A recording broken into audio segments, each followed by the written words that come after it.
जहाँ पत्थर भी मंत्र बोलते हैं, जहाँ घाट सिर्फ सीढ़ियाँ नहीं बल्कि मोक्ष का रास्ता होते हैं। लेकिन आज उसी काशी के सबसे पवित्र स्थल मणिकर्णिका घाट पर ऐसा कुछ हो रहा है जिसने पूरे देश को झकझोर कर रख दिया है। विवाद का केंद्र बनी महारानी अहिल्याबाई होलकर की मूर्ति। वही महारानी जिन्होंने उजड़ी हुई काशी को फिर से बसाया, जिन्होंने काशी विश्वनाथ मंदिर का पुनर्निर्माण कराया, जिन्होंने घाटों, धर्मशालाओं और तीर्थ स्थलों को नया जीवन दिया। आज आरोप है कि उसी महान शासिका की मूर्ति को पुनर्निर्माण के नाम पर हटा दिया गया। विपक्ष कहता है तोड़ा गया, प्रशासन कहता है सिर्फ हटाया गया। लेकिन सवाल सिर्फ मूर्ति का नहीं है, ये सवाल सम्मान का है, ये सवाल इतिहास का है, ये सवाल काशी की आत्मा का है। 18वीं सदी का भारत, मुगल आक्रमणों से काशी का वैभव बिखर चुका था।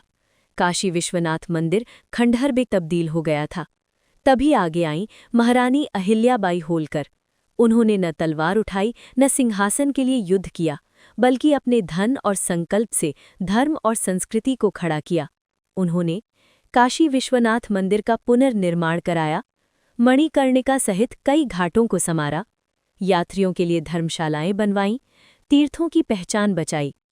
आज जो काशी हम देखते हैं उसकी नींव में अहिल्याबाई होलकर का त्याग और समर्पण छिपा है, और आज उसी विरासत पर सवाल उठ रहे हैं। ये घाट सिर्फ शमशान नहीं, ये सनातन परंपरा का जीवित प्रतीक है। यहाँ हर चिता एक कहानी कहती है, यहाँ हर सीढ़ी इतिहास की गवाही देती है। लेकिन हाल के दिनों में ये घाट शांति का नहीं, सियासत का मैदान बन गया है।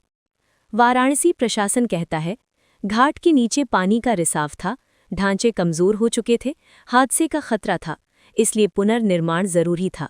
अधिकारियों का दावा है किसी मूर्ति को नुकसान नहीं पहुंचाया गया, उन्हें सुरक्षित स्थान पर रखा गया है।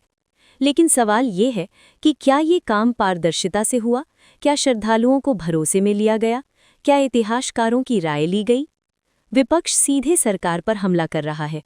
उनका कहना है प्राचीन मूर्तियां हटाई गईं, ऐतिहासिक संरचनाएं तोड़ी गईं और सबसे अहम अहिल्याबाई होलकर की मूर्ति को नुकसान पहुंचाया गया। एक विपक्षी नेता ने कहा, जिस महिला ने काशी को दोबारा खड़ा किया, आज उसी की पहचान को मिटाया जा रहा है। ये विकास नहीं, विनाश है। अहिल्याबाई होलकर की मूर्ति सिर्फ पत्थर की आकृति नहीं थी, वो थी कृतज्ञता का प्रतीक, इतिहास का सम्मान, महिला नेतृत्व की पहचान। जब उस मूर्ति को हटाया गया तो लोगों को लगा जैसे काशी से उसकी एक याद छीन ली गई हो। अब सवाल उठ रहे हैं, मूर्ति कहाँ है, किस हालत में है, क्या उसे फिर स्थापित किया जाएगा? इन सवालों के जवाब अभी धुंध में है। काशी के घाटों पर आज सिर्फ चिताएं नहीं जल रहीं, भावनाएं भी सुलग रही हैं। एक पुजारी कहते हैं, अहिल्याबाई होलकर ने काशी की सेवा की थी, अगर आज उनकी मूर्ति को हटाया गया तो ये अपमान है। एक नाविक की आंखें भर आती हैं, हमने बचपन से उनका नाम सुना है, आज अगर उनकी पहचान मिटेगी तो इतिहास भी रोएगा। मुद्दा अब सड़क से निकलकर स्क्रीन तक पहुंच गया है। लोग पुरानी तस्वीरें पोस्ट कर रहे हैं, इतिहास साझा कर रहे हैं और सवाल पूछ रहे हैं कि क्या हम अपने नायकों को भूलते जा रहे हैं? इतिहासकारों का कहना है कि काशी में निर्माण सिर्फ ईंट सीमेंट का मामला नहीं, ये भावनाओं और आस्था का सवाल है। उनकी मांग है हर मूर्ति का रिकॉर्ड बने, हर बदलाव सार्वजनिक हो, अहिल्याबाई होलकर की विरासत को सम्मान मिले। भारत तरक्की कर रहा है, शहर बदल रहे हैं, घाट संवर रहे हैं, लेकिन सवाल ये है कि क्या हम अपने इतिहास की कीमत पर आगे बढ़ेंगे? अहिल्याबाई होलकर सिर्फ एक रानी नहीं थी, वो भारत की सांस्कृतिक चेतना थी। विकास जरूरी है, सुरक्षा जरूरी है, लेकिन सम्मान उससे भी जरूरी है। जिसने काशी को संवारा, आज काशी की जिम्मेदारी है कि उसकी विरासत को संभाल कर रखे, क्योंकि अगर हम अपने इतिहास को ही तोड़ देंगे तो आने वाली पीढ़ियां क्या सीखेंगी?